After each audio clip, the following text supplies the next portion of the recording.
guerreiro, sem armas na mata brilhou. Sua luz dourada iluminou e o mundo se criou com seu canto sereno de paz. Acho que a gente pode ir começando a nossa prosa aqui. Começando agradecendo muito a presença do Cacá, nosso querido amigo de longa data, de muitas estradas. É uma honra muito grande.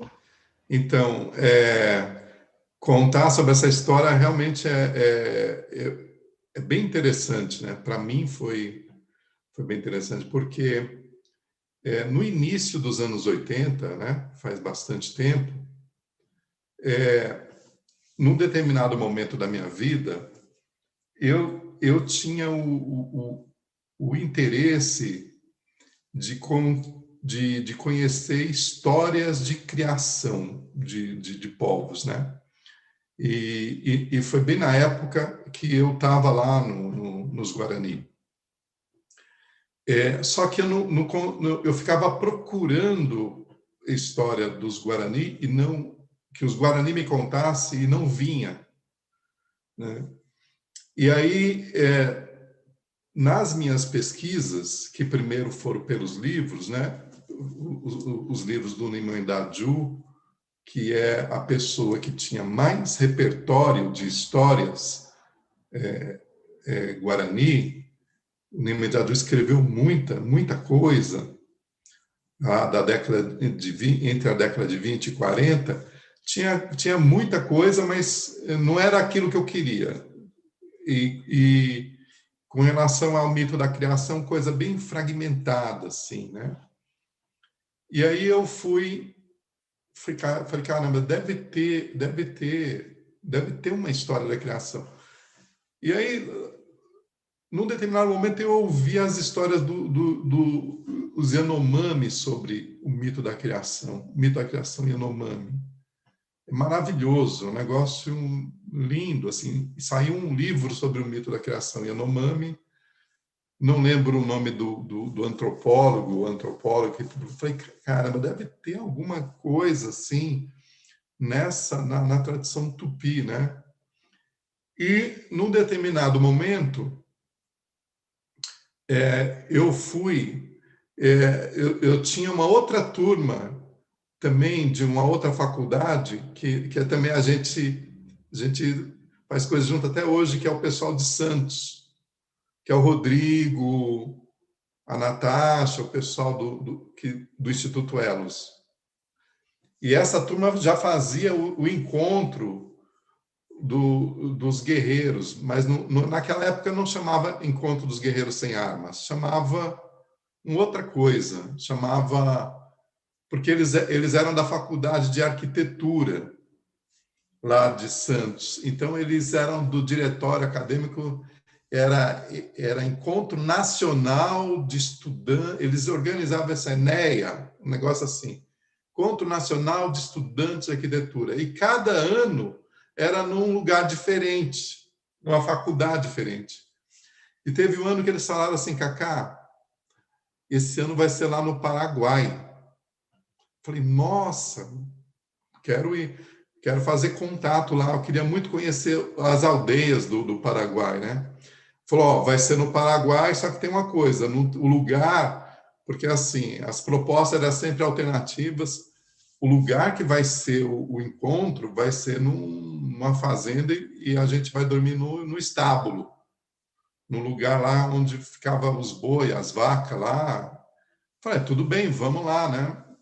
Fomos para esse encontro lá no Encontro Latino-Americano dos Estudantes, tal.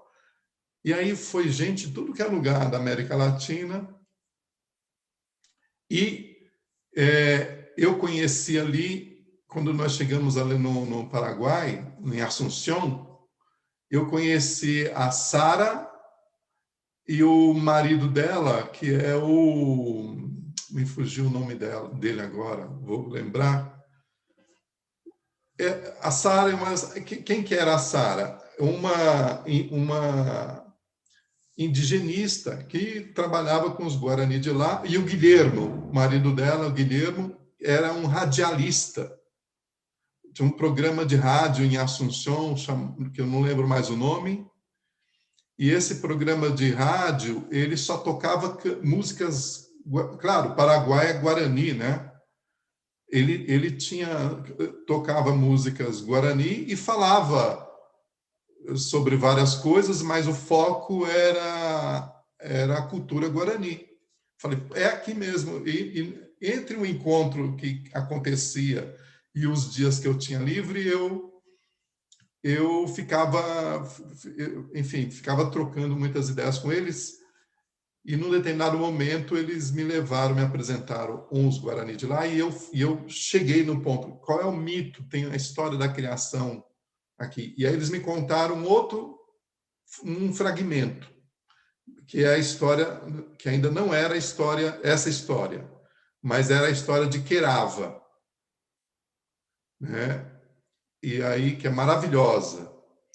E aí eles me levaram, o Guilherme e a Sara, no museu que é um museu que tem em Assunção, que tem os personagens míticos ligados à história de Querava. 6 ou 7 personagens.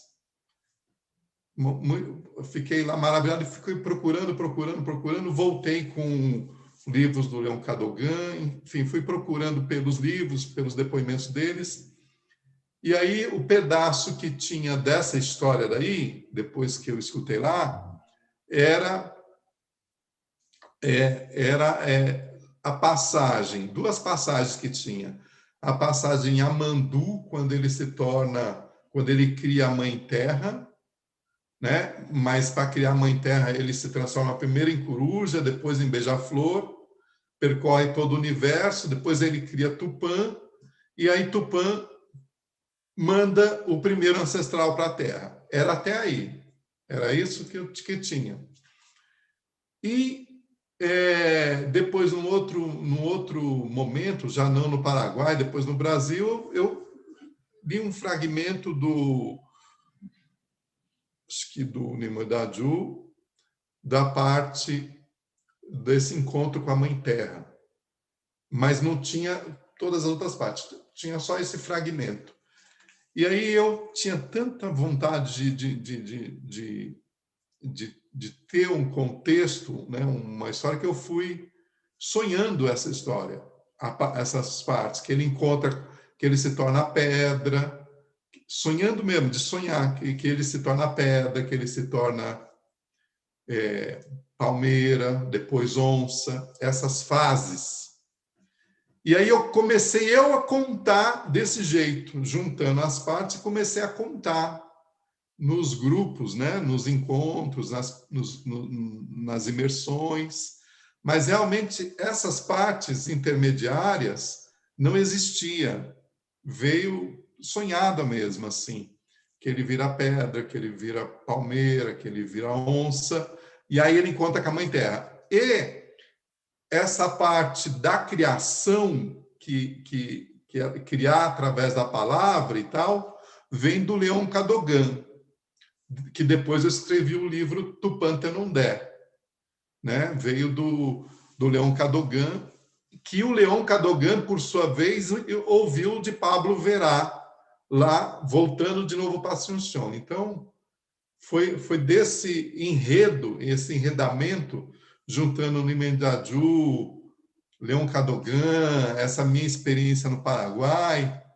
que fui formulando, porque quando você lê, principalmente 2 autores assim que debruçaram sobre os Guarani, o Leon Cadogan, e quando você lê depois um outro autor chamado Bertone, um italiano nascido no Paraguai, um descendente italiano, né?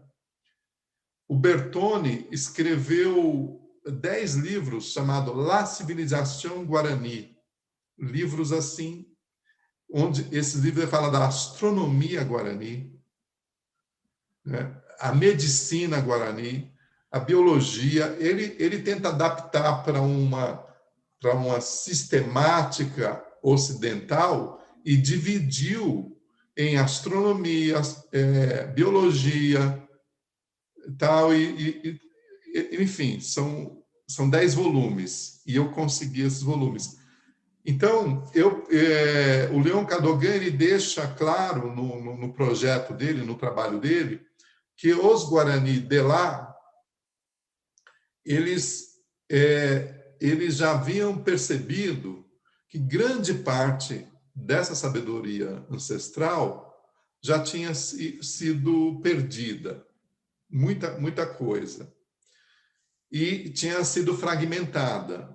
Por isso que eles pediram para o Cadogan registrar os últimos cantos. Então eu percebi que realmente essa fragmentação, porque na aldeia do Tenondeporã, que é lá em São Paulo, o pessoal não me dava esse feedback.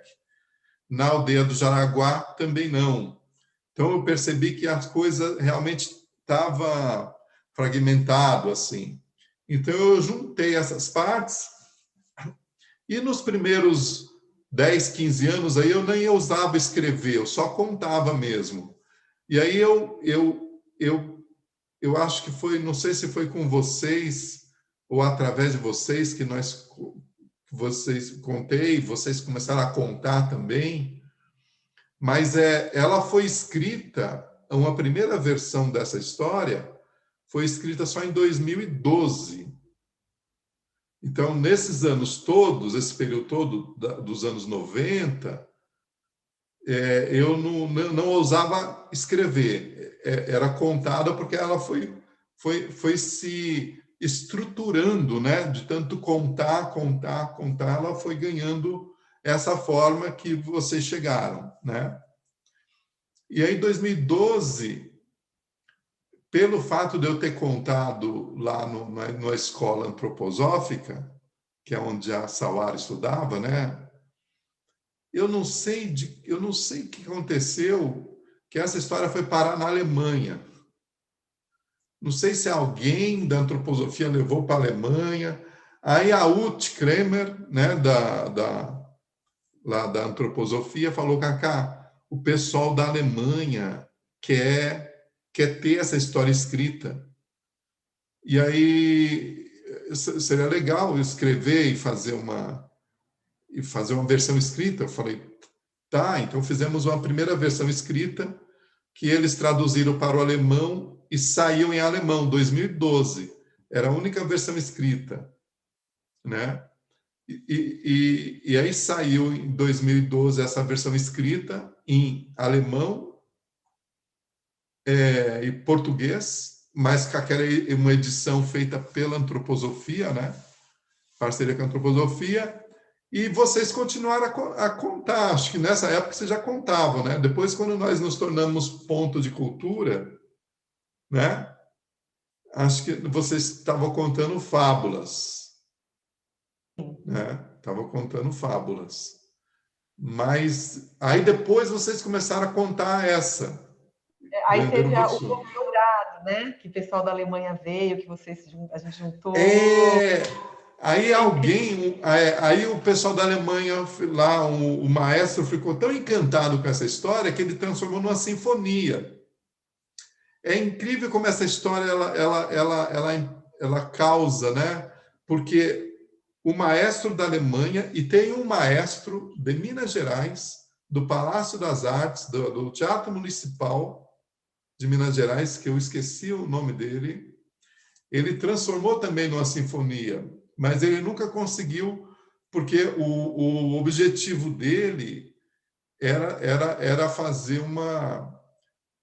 Eu não sei como é que funciona nessa coisa da música, talvez o Leandro ajuda, mas ele diz que tem assim uma maneira de fazer uma sinfonia para todos os instrumentos. Então o sonho dele era fazer para todo um corpo de todos os tipos de instrumentos, não sei como é que é isso. Então ele fez numa partitura, os timbres, né? E fez primeiro eletronicamente no computador. Então eu acho que ela nunca veio a ser realmente tocada, né? Porque ele queria reunir um grupo que estava procurando apoio, né? Porque não é fácil, né? Fazer uma. Só que enquanto isso, esse outro maestro da Alemanha, ele fez com os jovens da Alemanha. E aí fez essa proposta de vir para o Brasil, fazer com os jovens daqui do Brasil, né? Essa adaptação. Aí foi essa adaptação que teve, né? Depois vocês fizeram aquele espetáculo maravilhoso lá, que foi para o Sesc, para Portugal, né? Já com o jogo de sombra, o teatro de sombra, maravilhoso, né? E foi isso, ela foi ganhando esse corpo, né? Ela foi oral dos anos 90 até 2012, depois foi ganhando essas versões de vocês e da música, né? Mas é assim, ela foi construída, então eu tinha o pedaço do começo e um pedaço do fim dela. E aí eu fui costurando as partes e sonhei, né, as demais, assim. Então, o meu objetivo era realmente resgatar o mito da criação dessa linha Tupi-Guarani, era o meu objetivo, né? E virou isso. Lá, na aldeia de Paraty, nos Guarani de Paraty, eu conversei muito com eles uma época, o pessoal de Bracuí, e lá, então, eles não tinham nenhuma memória, não me trouxeram assim, desse início, mas trouxeram outras versões.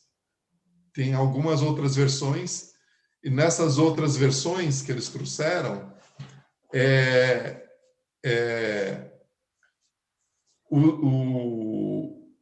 os irmãos, aí tem várias versões onde surgem não a mulher das águas, mas surge um outro, o Yanderikei, que é o irmão mais novo. E aí tem várias histórias, vários fragmentos que acontecem entre o irmão mais velho e o irmão mais novo. Não aparece mulher. E aí são pequenas histórias que às vezes eu conto também, né? Mas elas são derivadas de outras percepções, outros fragmentos dos contos iniciáticos do início do mundo. Tem várias. Eu conheço algumas, né? Umas 4 ou 5, mas do surgimento mesmo da Mavutzininho ou Cunhantaí, só escutei 2 versões, uma no Paraguai e outra entre os Camaiurá. Só que os Camaiurá não tem, é uma outra história, né? Só tem essa parte do nascimento das águas que eu acho maravilhoso, acho lindo, né? Essa coisa das águas, do feminino vindo das águas, né?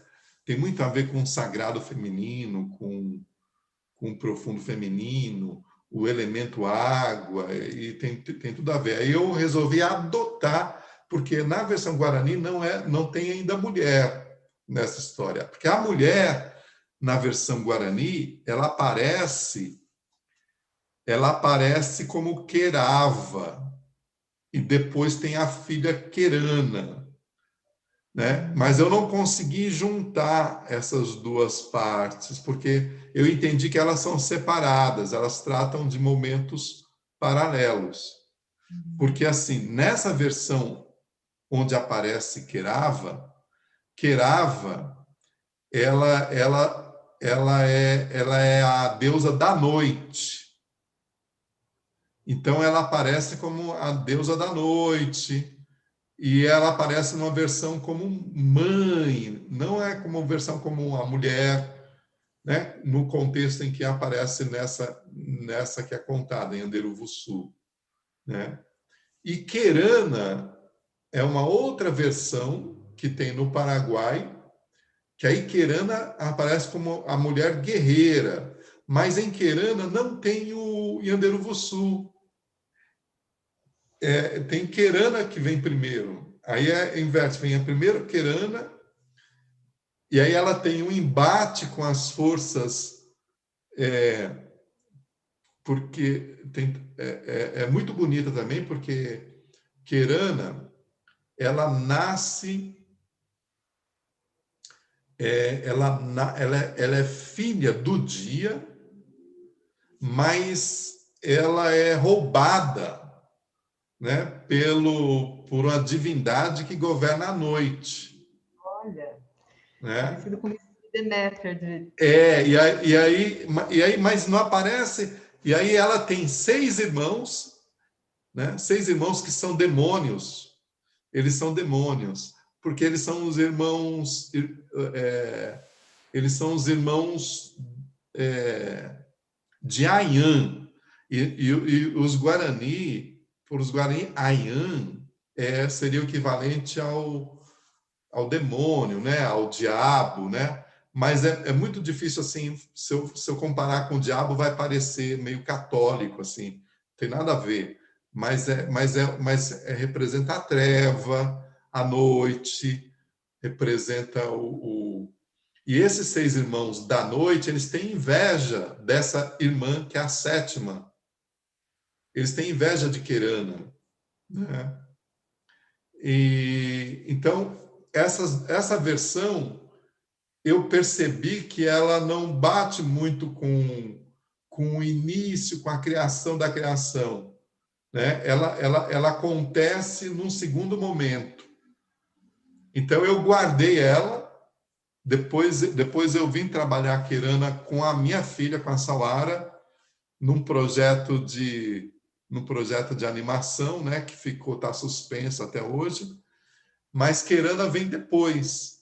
Eu falei, então Querana vem depois. Porque, assim, onde que surge o primeiro, né? Porque tem que ter o primeiro homem, a primeira mulher. Eu queria encontrar esse elo, né? E aí vem Yanderuvuçu. E essa imagem de Yanderuvuçu como um vento luminoso, um vento que dá para pegar, eu queria saber de onde veio, mas assim, já dizendo que para mim fez tanto sentido, porque uma vez, quando eu estava grávida da Alice, da minha primeira filha, eu sonhei que eu estava grávida dela antes de saber que eu estava grávida. E no sonho eu via um vento luminoso, eu via uma energia, eu vi uma coisa que dançava, que era meio prateada, e eu sabia que era ela. Então, quando eu li isso, eu falei, nossa, tem tudo a ver. Ela antes de nada, né? Então, assim, essa ideia, como vinha com o vento, vem dos textos sagrados Guarani. Os 3 primeiros versos lá do Leon Cadogan, tem um momento que nesses versos vai falar que Nhamandu, desse mistério do Nhamandu, vai se desdobrando, né? Vai fazendo o processo do Ogerojera, do desdobramento da noite, né? Pitu Ogerojera Oikoi Kovu, que é assim, da grande noite vai se desdobrando as dimensões do tempo, não é tempo e espaço, bem, mas os planos de realidade, os planos de vida. E aí surge a vida que virá a ser a vida humana, surge como Aivu. E a palavra que na língua guarani usa é Aivu. E Aivu é sopro. E quando a gente pega esses textos iniciáticos, né, eu conversava muito com o Américo, né, que é um grande estudioso, né, e o Américo falava, na Cabala também é o sopro, né? Eu esqueci o termo que é usado. Então, o Américo me dizia, então, você tem também na Cabala o todo, né, o mistério, e tem o sopro, que é Ruá. Ruá. Inclusive o nome, né, é o nome hebraico, né? Ruá. E é esse sopro que é o sopro da vida, né? E eu falei, opa, então eu não, porque eu tomava cuidado na hora de colocar, porque eram coisas que eu incluí na história. Para se eu colocar, tem que fazer sentido com o mito lá da criação. E é daí que vem, né, dos versos iniciáticos, mesmo assim, eu peguei, opa, Aivu é um sopro, nós somos um sopro. E aí, nos estudos iniciáticos, o processo de materialização do ser humano passa por 3 fases. Isso é importante. A primeira fase é o Aivu, é o sopro luminoso, né? A segunda fase é o Yang, que é quando esse sopro se torna alma, se anima, se torna uma entidade vibratória. E a terceira fase é o Avá, quando se torna um ser, né? Então, Aivu, Yang, Avá. E aí, depois de se tornar Avá, ele encarna, passa pelo processo da encarnação, né?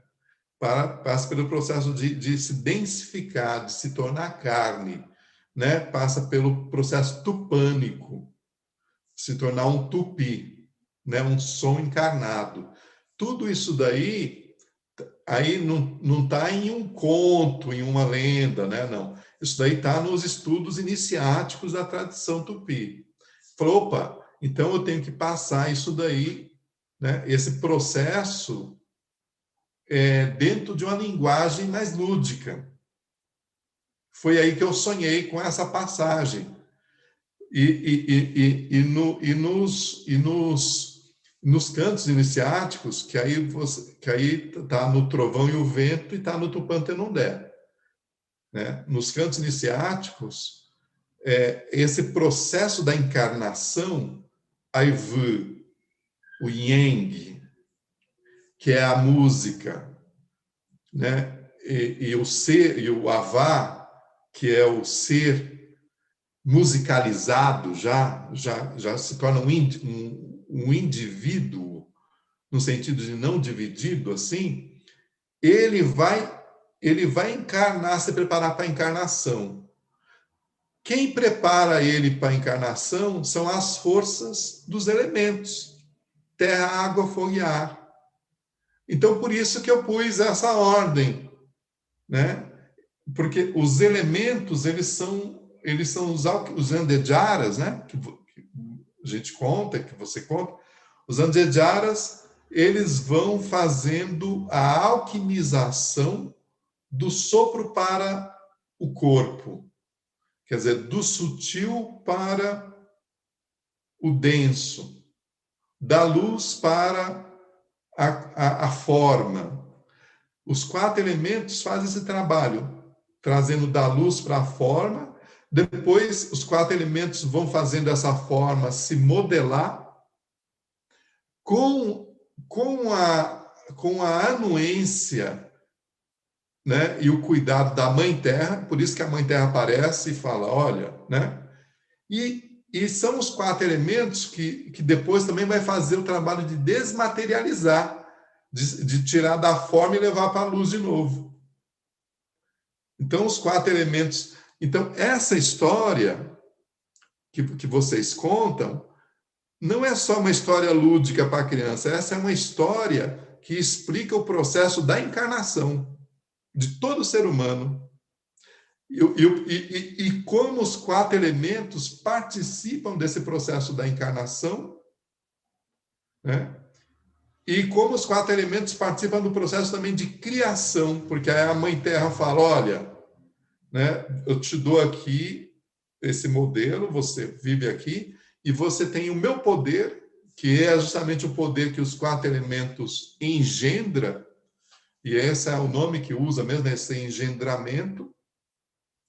Mas você tem o poder tupânico, né? O poder criador, o poder que acontece quando se vibra, quando se entoa a palavra, que é uma metáfora, ou uma parábola, talvez, tanto quanto mais do que uma metáfora, mas uma parábola do gesto, do poder criador que todos nós temos, que se manifesta através da vibração, do pensamento, do sentimento e da expressão da palavra. Quando ele fala arara, então, assim, essa coisa dele sair falando arara é uma metáfora do poder criador que está em todos nós.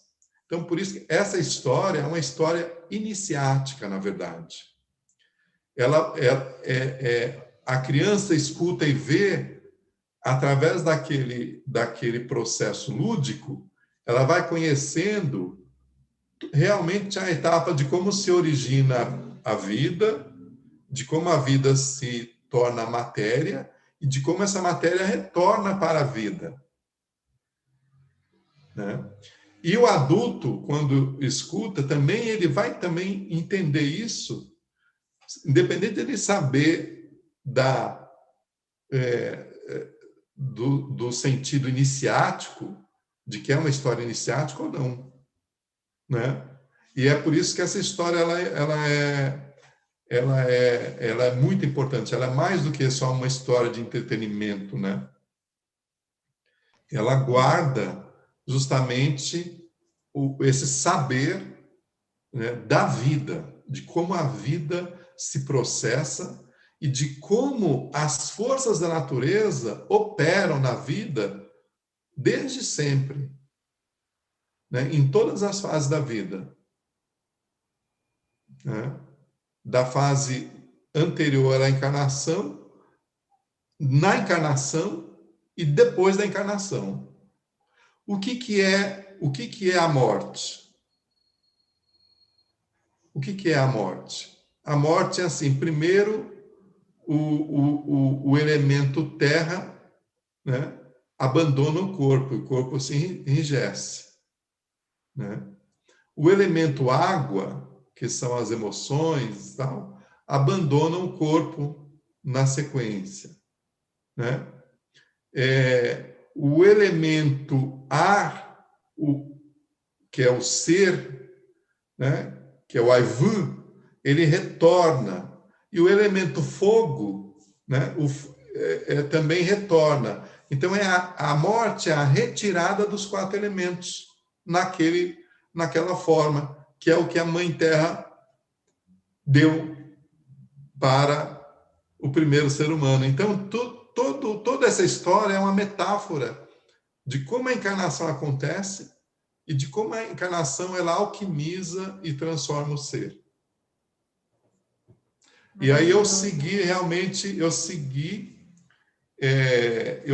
os rastros deixados pelas palavras, né, poéticas ali dos antigos Guarani, né, desses Guarani de milênios atrás, porque o Aivurapitá foi deixado por esse povo aí de milênios atrás. Que lindo, Cacá. Você sabe que eu me lembrei que a gente teve há uns 10 anos atrás, mais ou menos, na aldeia Rio Silveira, e eu estava contando a mulher que casou com Iauaretê num evento para educação indígena, para os professores e tal, e tinha um pessoal da USP. Eu acho que, não sei se a gente estava juntos, agora não me lembro. Não, né? A gente estava com a Cris, com o papai e tal. E quando acabou a história, veio uma liderança guarani da Tenondé Porã falar comigo, me pedir para contar a história na aldeia dela. Eu lembro e ela dizia disso. assim, e ela dizia assim, eu preciso que você conte história, que você vai contar desse jeito na minha aldeia. Porque assim, tem histórias que os adultos conhecem, que os anciões conhecem, mas as crianças não conhecem mais. Né? E eu lembro que para mim isso foi tão forte, como um aval, assim, de olha, pode contar essas histórias, né? Pode levar isso adiante, assim, né? E aí, quando a gente pegou essa história, que a partir daí eu senti muito quase que um compromisso mesmo, né? Mesmo de contar essa história, porque eu já contava a mulher que casou, que é o Areté, né? Mas essa história eu sempre senti muito forte o poder ritualístico, iniciático dela mesmo. Gente, ela, tanto que quando eu contei ela, eu estava contando ela no Sesc, eu não contava ela muito, assim, eu contava ela em alguns lugares. Quando eu estava contando ela no Sesc, e eu estava vendo, assim, era na área de convivência, é um lugar onde se conta história, né, geralmente no Sesc, e eu estava vendo muito barulho, e tinha gente comendo, e gente batendo prato, e criança correndo, e eu falei, não, essa história não é para ser contada aqui, assim. Essa história, ela traz ela me pede um espaço diferente. A sensação que eu tenho é que ela pediu para eu ir para uma gruta, né? E a gruta, hoje em dia, é o teatro escuro. E aí é muito interessante, eu estava até comentando isso no bate-papo de ontem, que a gente, até estrear, a gente não sabia se ela era um espetáculo infantil. Porque a gente não tem muitos elementos ali da coisa do infantil. Então, a gente tinha dúvida se as crianças iam gostar. E aí, assim, as crianças gostam muito. Elas ficam. Tanto que uma mulher do céu uma vez falou para a gente, do céu aí de São Paulo, falou assim: vocês conseguiram deixar as crianças introspectivas, isso é incrível. Porque a criança vai também para esse lugar do silêncio, não é um espetáculo que ele é mais escuro, então os bebês dormem, né? Os bebês dormem, as crianças ficam mais em silêncio, e essas coisas todas acontecem, mas os adultos, olha, posso dizer isso assim, ó, com 100% de certeza, que não teve um espetáculo que não veio um adulto chorando no final para falar com a gente. Que legal. E ontem teve duas pessoas que vieram falar que acabou o espetáculo e estavam chorando. Uma delas é a Débora, que está aqui hoje de novo. A outra é uma amiga contadora de história, a Kelly, que estava com o olho vermelho. Falou assim, eu chorei muito. Então, assim, os adultos, como você falou, eles fazendo essa conexão ou não de toda essa profundidade, de todo esse lugar, né, de transformação mesmo, né, que acontece na nossa alma, né? Então ele é ele toca num lugar muito diferente mesmo. Eu estava vendo no YouTube, né? Então eu comecei a ler os comentários que tem no YouTube da história, os comentários adultos. É emoção, é choro, é conexão, é surpresa, né? Parabéns pelo belíssimo trabalho. Essa é a Andrea Lavini. Estou emocionado até agora. Olha aí. Acabei de assistir a melhor obra de arte que tive o privilégio de presenciar. Yanderu Rusu. Então, assim, eu Porque queria fazer ela resgata a nossa criança interna, né? Nossa criança ancestral. tem várias. Mas, assim, vários links, né? Por exemplo, quando você fala de ser iniciático, né? A gente teve outros encontros virtuais que veio esse depoimento.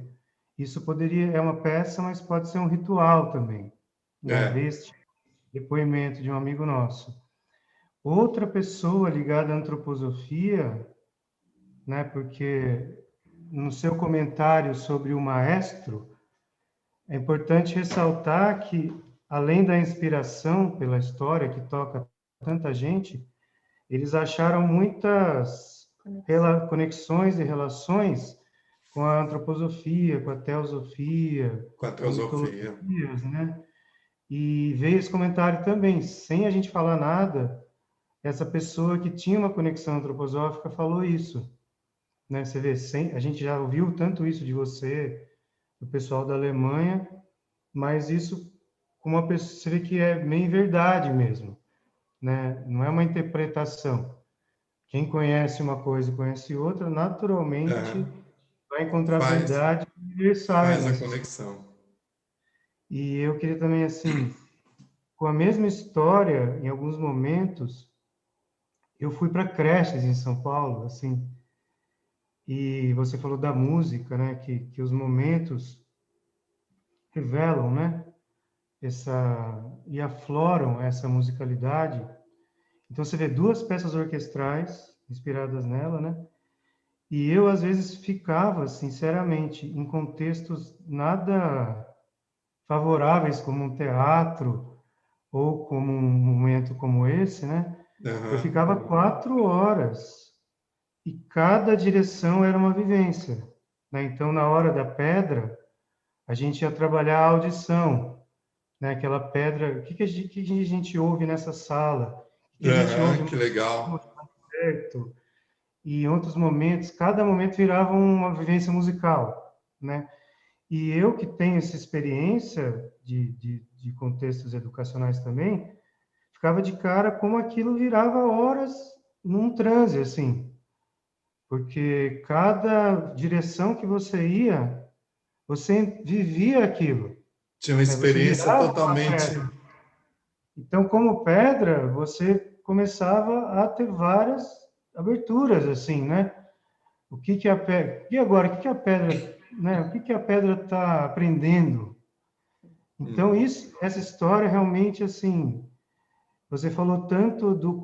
Eu acho que tem uma frase aí do que você falou que é o quem conta um conto aumenta um ponto, né? É. Então, com todo esse bojo, né, de informações e com os sonhos, foi recebendo e compartilhando, né?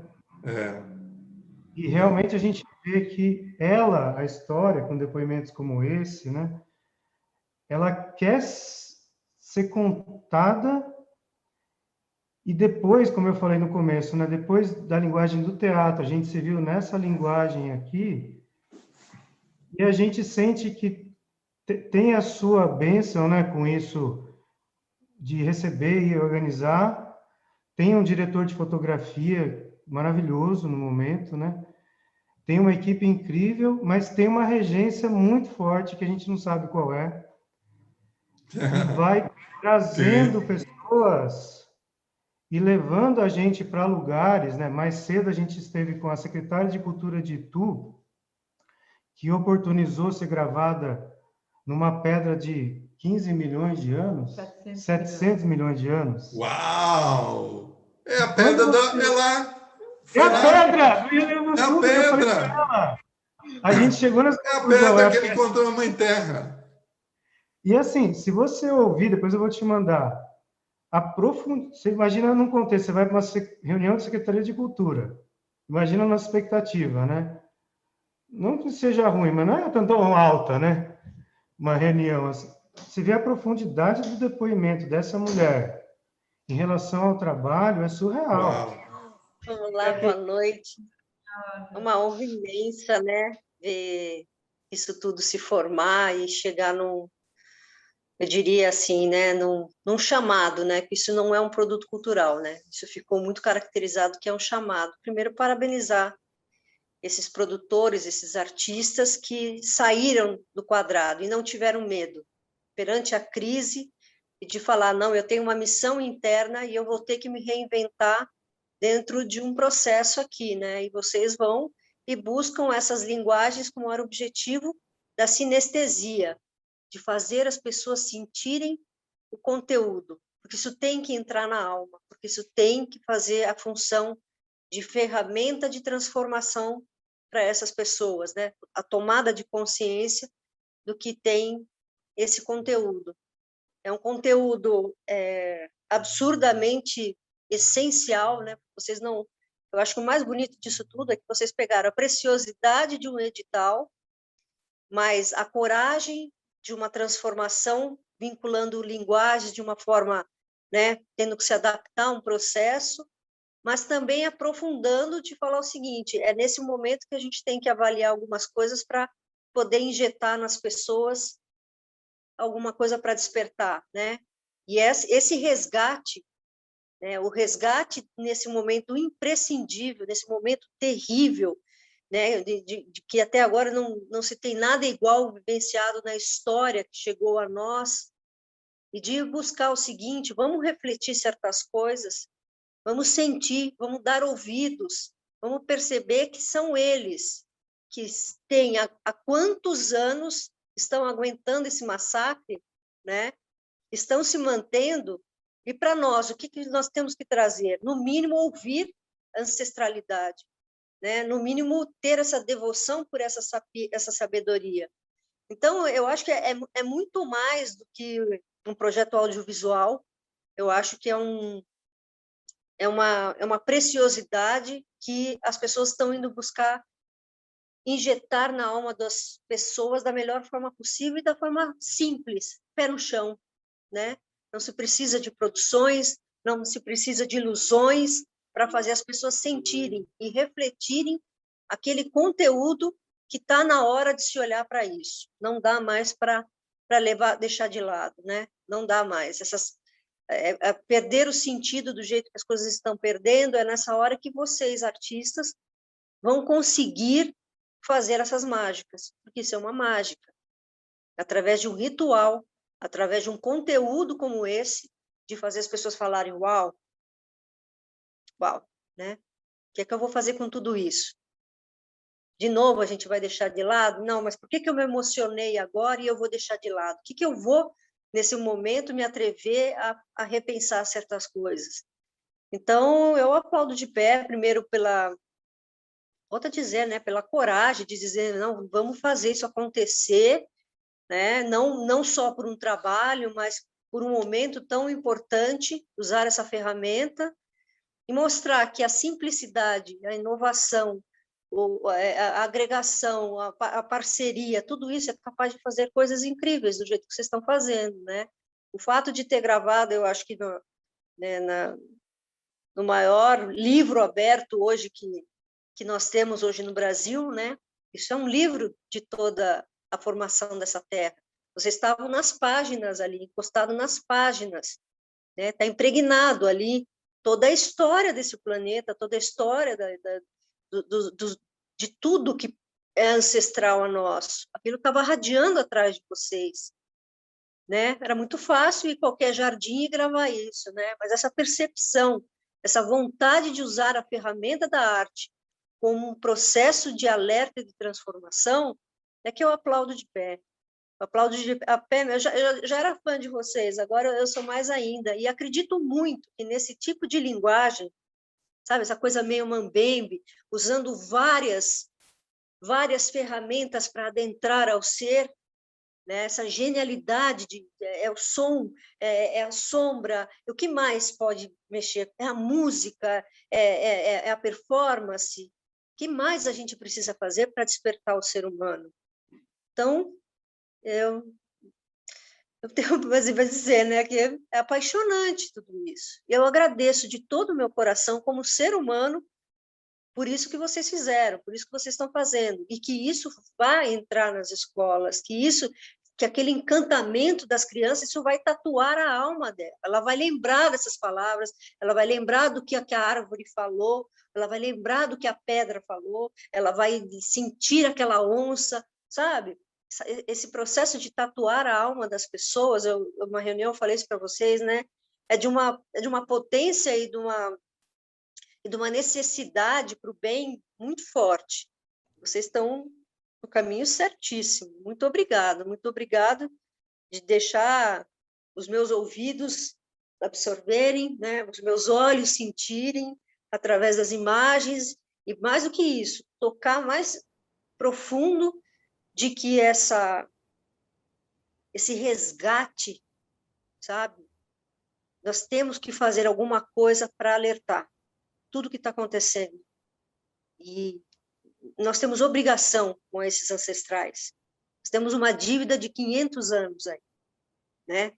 De um massacre, cada dia mais sendo, né, sim, colocado no lixo mesmo, toda essa ancestralidade, isso com os negros, e são as crianças, com o trabalho que vocês estão fazendo, que se Deus quiser, com essa nova geração, com essa nova forma de sentir e de pensar, que vão ser os inovadores desse processo. Muito obrigada mesmo.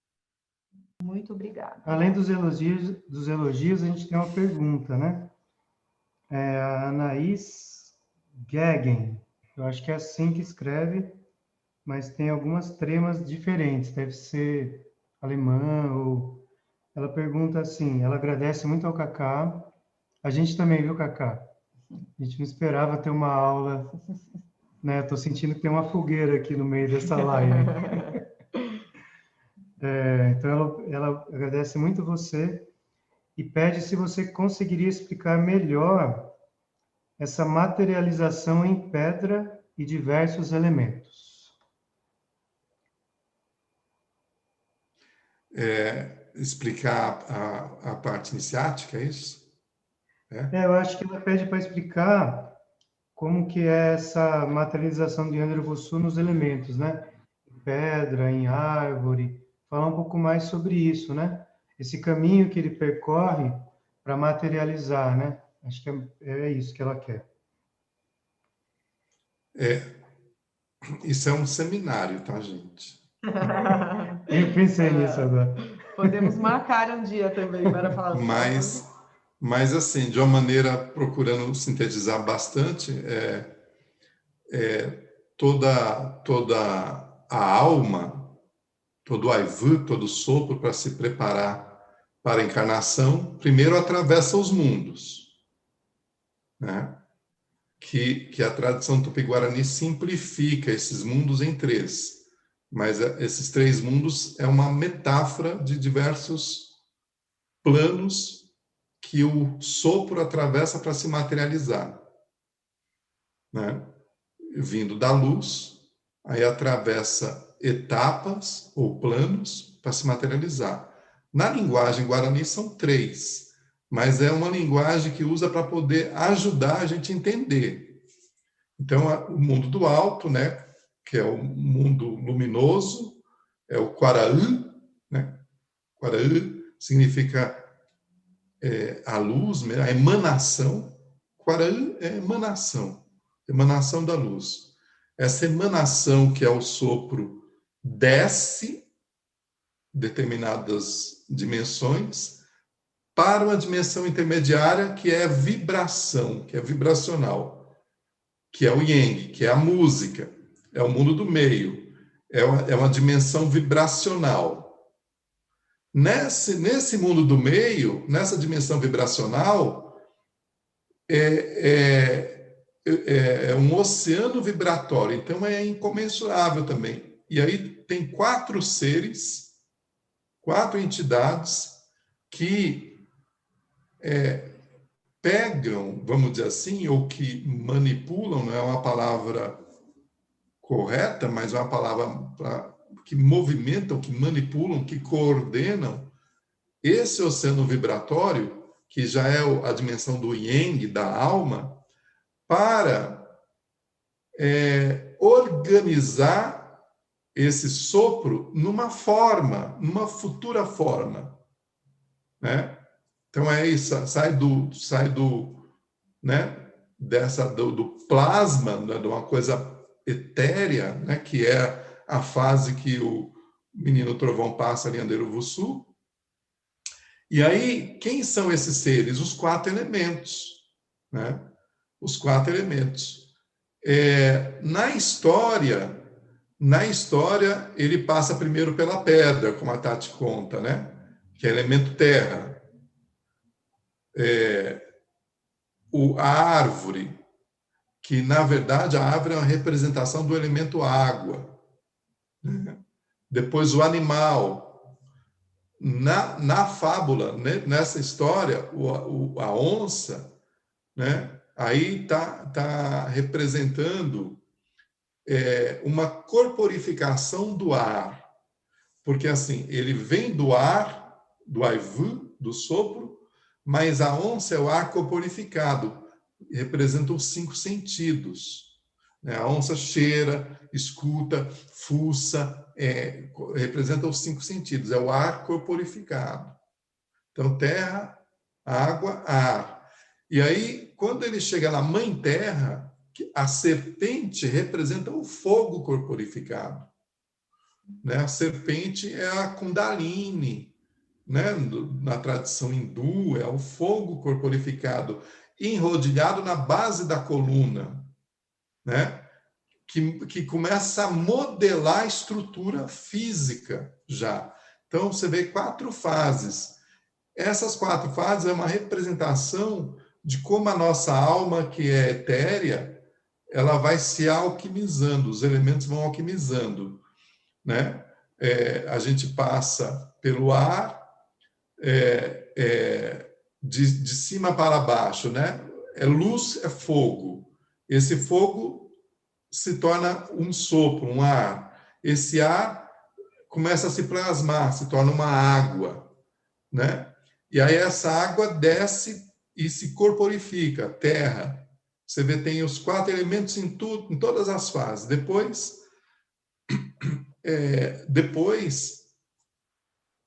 no mundo de baixo, né? No mundo de baixo, no mundo físico material, então nosso primeiro ancestral realmente passou pelo reino mineral. Aí você pega pela biologia, lê Darwin, o Darwin fala isso, né? O reino mineral, olha, pega aquele livro, esse livro, esqueci o nome dele, eu vou lembrar já, que é mais científico, mostra isso, né? Reino mineral, depois evolui para o reino vegetal, depois evolui para o reino animal, e aí vem o primeiro humano. Se você pegar aí no mundo de baixo, poxa, como é que é o nome do livro, gente? É do Enfim. Darwin? Não, o do Darwin também, né? A teoria os livros do Darwin vai falar isso, né? A ciência vai falar isso, a biologia vai falar isso. E esse livro aí, que é um calhamaço, que é Sapiens. Sapiens. Sapiens, olha o Sapiens. Como formou o Homo sapiens. Exatamente o menino trovão, né? Reino mineral, vegetal, animal e depois o reino humano, né? No Sapiens, lá, numa determinada hora, o autor vai dizer que foram lá 700 milhões para passar por essas 3 fases e alguns 1000 anos na fase humana. Então, a nossa fase humana representa uma fração de tempo dos milhões de anos que levou para nós estarmos aqui agora, como corpo físico. Então, é uma metáfora em todos os níveis, né? Na biologia, na dimensão espiritual, né? Você vai ver essas mesmas fases, né?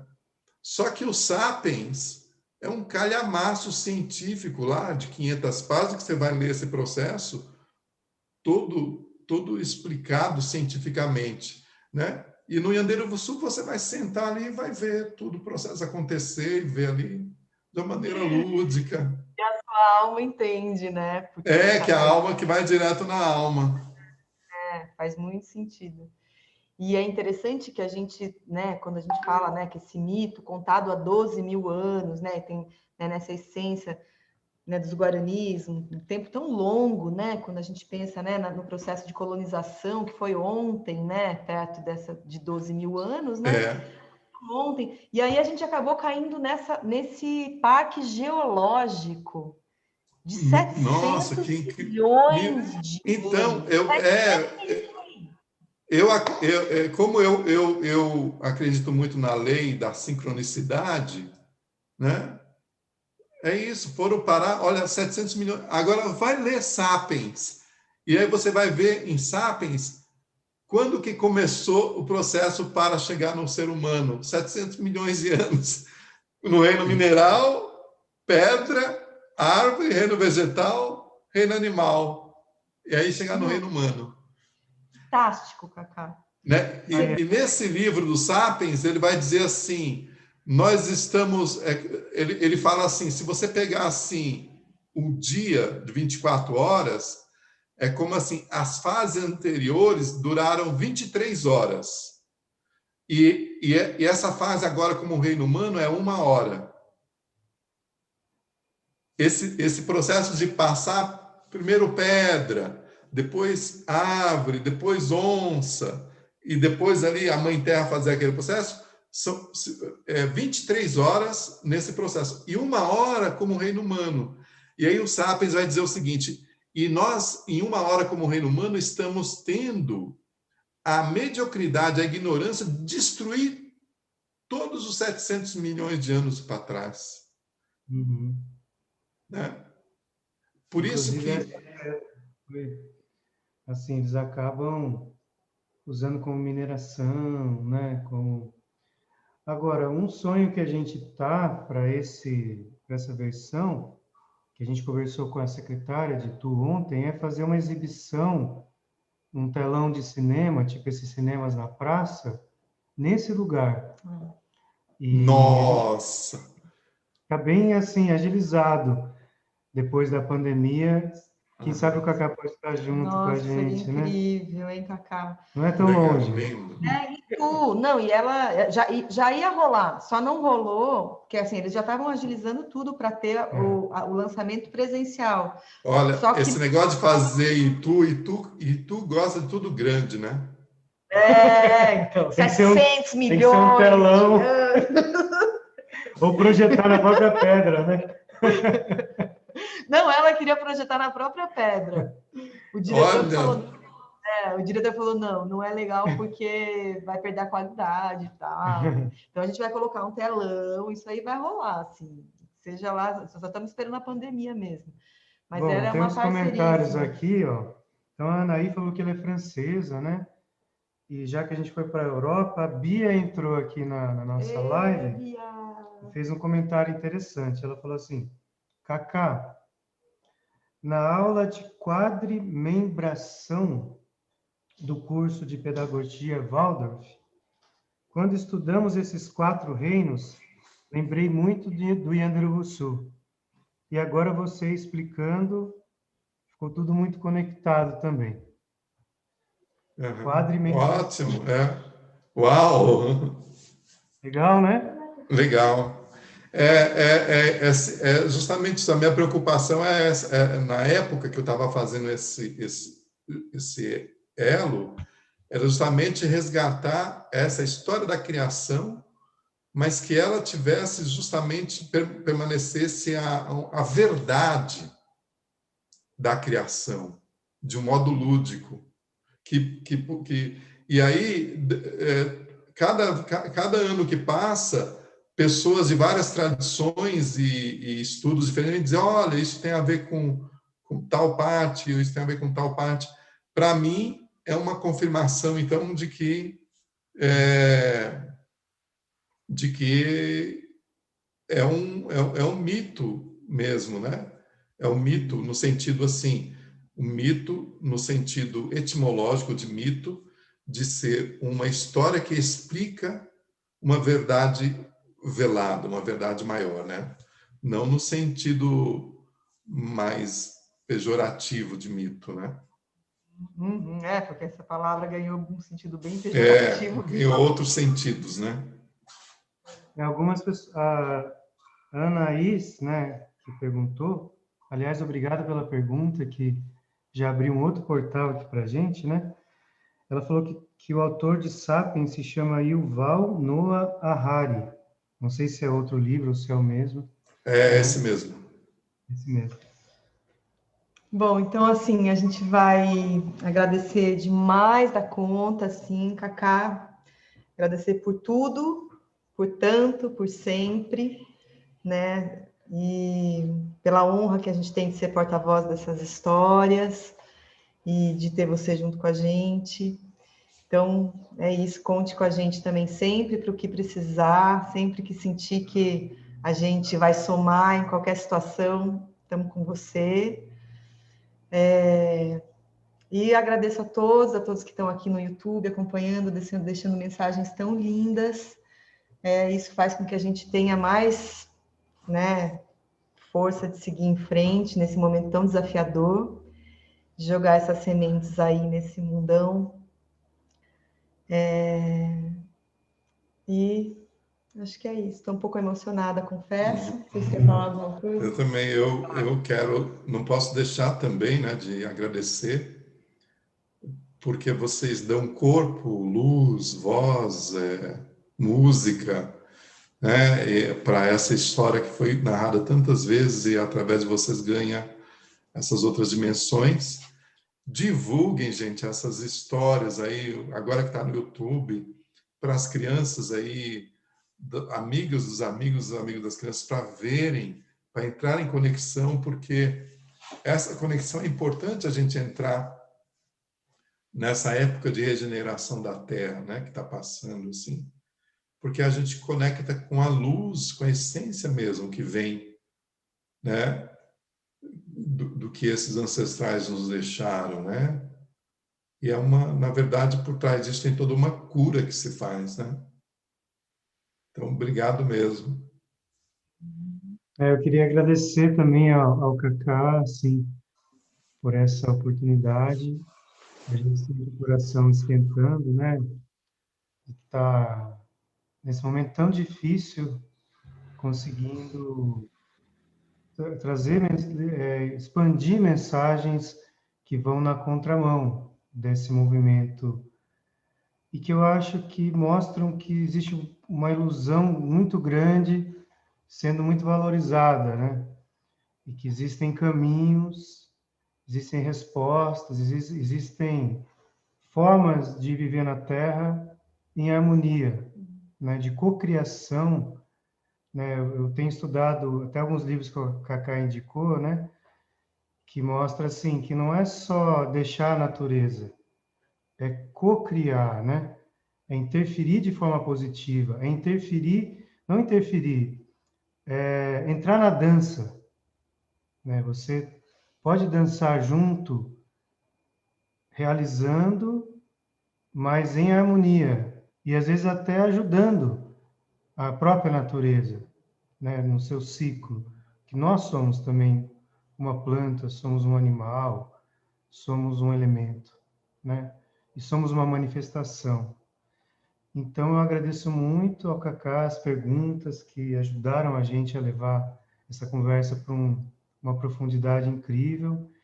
E também quero agradecer, a gente está também nos outros projetos em contatos com guaranis, como a Gerá, que está no Matremada, que fez um vídeo incrível, que estará no Matremada, a Cris Taquai e o Carlos Papá, que também estão junto com a gente em vários momentos, né? Tivemos uma benção muito grande de estar com o Cristino Wapchana também no nosso festival, que em breve ele vai estar, né? Então, a gente sente realmente que o tempo vai passando e a gente entendendo, como a Tati falou, né? As próprias pessoas pediram para contar essa história na aldeia. Quer dizer, a gente tem a aprender e tem a oferecer também. Isso que nos deixa sentindo como um aval para seguir cada vez mais forte na propagação das histórias, em fazer cada vez mais bonito e cada vez, além de bonito, cada vez mais conectado ao que a história pede, né? Porque ela é a mestra, né? A própria história é a mestra dela mesma e ela pede o que ela quer. E a gente tem que estar atento para sentir, e muitas vezes tenho que confessar que existe uma dedicação muito grande de muita gente que, assim, os recursos não são grandes, né?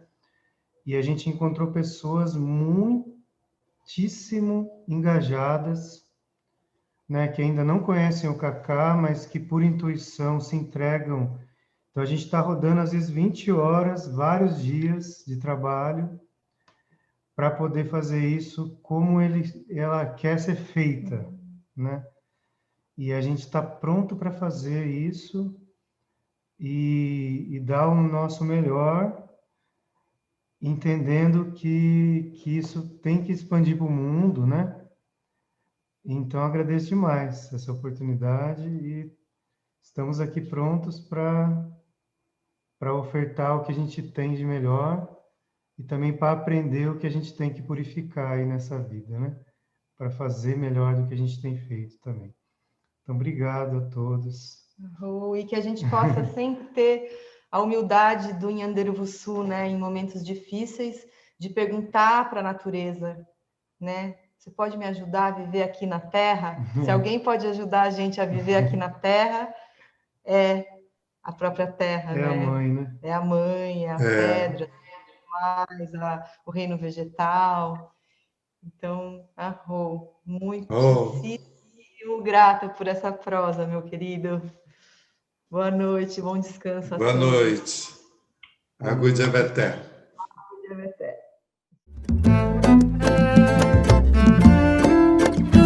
Guerreiro sem